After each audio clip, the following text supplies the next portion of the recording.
గ్రేటర్లో electrical ఆటోల వినియోగంపై focus చేసింది సర్కార్. ఇందులో భాగంగానే కాలం చెల్లిన ఆటోలను పూర్తిగా బ్యాన్ చేసేలా చర్యలు తీసుకుంటోంది. గ్రేటర్లో ప్రస్తుతం 15,000 వరకు ఆటోలు ఉన్నట్టు గుర్తించారు. ఎలక్ట్రిక్ ఆటోల కొనుగోలులో డిస్కౌంట్ ఇచ్చేలా ప్లాన్ చేస్తున్నారు. ఇప్పటికే ఎలక్ట్రిక్ వాహనాల కొనుగోలులో ట్యాక్స్తో పాటు రిజిస్ట్రేషన్లు ఫ్రీగా చేస్తోంది రవాణా శాఖ. గ్రేటర్ సిటీలో కాలుష్యం కంట్రోల్కు చర్యలు ముమ్మరం చేసింది సర్కార్. పొల్యూషన్ కు ప్రధాన కారణంగా భావిస్తున్న డీజిల్ ఆటోలను ఔటర్ రింగ్ రోడ్ అవతలకు తరలించాలంటూ సీఎం ఆదేశించారు. దీంతో ఆ ఏర్పాట్లలో ఉన్నారు ఆర్టీఏ అధికారులు.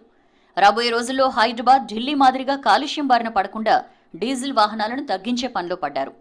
అలాగే ఎలక్ట్రిక్ వాహనాల్ని ప్రోత్సహిస్తున్నారు. దీంతో సిటీలోని డీజిల్ ఆటోలతో పాటు ఇతర జిల్లాల నుంచి ఇక్కడ నడుస్తున్న ఆటోల లెక్కలు తీస్తున్నారు. హైదరాబాద్లో 22 ఏళ్లుగా డీజిల్ ఆటోలపై నిషేధం ఉన్నా రోజురోజుకు వాటి సంఖ్య పెరుగుతూనే ఉంది. కొందరు ఇతర జిల్లాల్లో ఆటోలు కొని నగరానికి తీసుకొచ్చి నడుపుకుంటున్నారు. దీనిపై అధికారులకు ఇంతకు ముందే సమాచారం ఉన్నా పట్టించుకోలేదు. ఇప్పుడు సీఎం ఆదేశించడంతో యాక్షన్కు సిద్ధమవుతున్నారు. గ్రేటర్లో అన్ని ఆటోలు కలిపి 1.10 లక్షల వరకు ఉన్నాయి.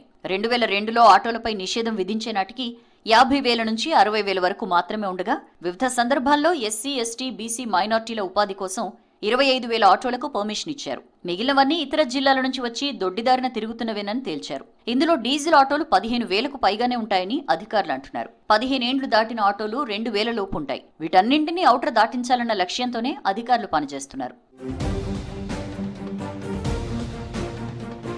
ఆటోల తరలింపు విషయమై ఆటో సంఘాల లీడర్లతో చర్చిస్తున్నారు అధికారులు. సిటీని కాపాడుకోవాలంటే పొల్యూషన్ పెరగకుండా చూసుకోవాలని, అందులో భాగంగా డీజిల్ వాహనాలకు వచ్చే తిప్పలను సీఎం ఆదేశాలపై వివరిస్తామంటున్నారు.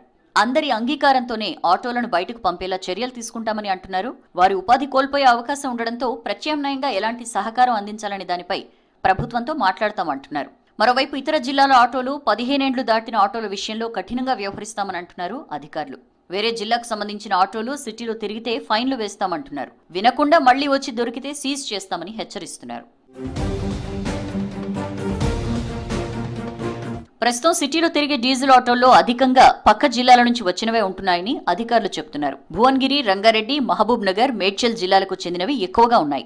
వీటిని పంపిస్తే సగం సమస్య తీరిపోతుందంటున్నారు. మిగిలిన వాటిని తిరగకుండా నియంత్రించాలంటే ఏదో ఒక లబ్ధి చేకూర్చేందుకు ప్రభుత్వం దృష్టికి తీసుకెళ్తామని ఉన్నతాధికారులు చెబుతున్నారు. డీజిల్ ఆటోలు ఔటర్ దాటి పంపిస్తే ప్రభుత్వం వారికి అవసరమైన సాయం చేసేందుకు సిద్ధంగా ఉందని అంటున్నారు అధికారులు. ప్రస్తుతం ఎలక్ట్రిక్ ఆటోలు కొంటే ట్యాక్స్ ఫ్రీతో పాటు రిజిస్ట్రేషన్ మినహాయింపు ఇస్తున్నారు. ఒకవేళ ఎవరైనా పాత ఆటో స్క్రాప్ చేసి ఎలక్ట్రిక్ ఆటో కొనాలనుకుంటే సబ్సిడీ ఇచ్చే విషయంపై ఆలోచన చేస్తామంటున్నారు అధికారులు.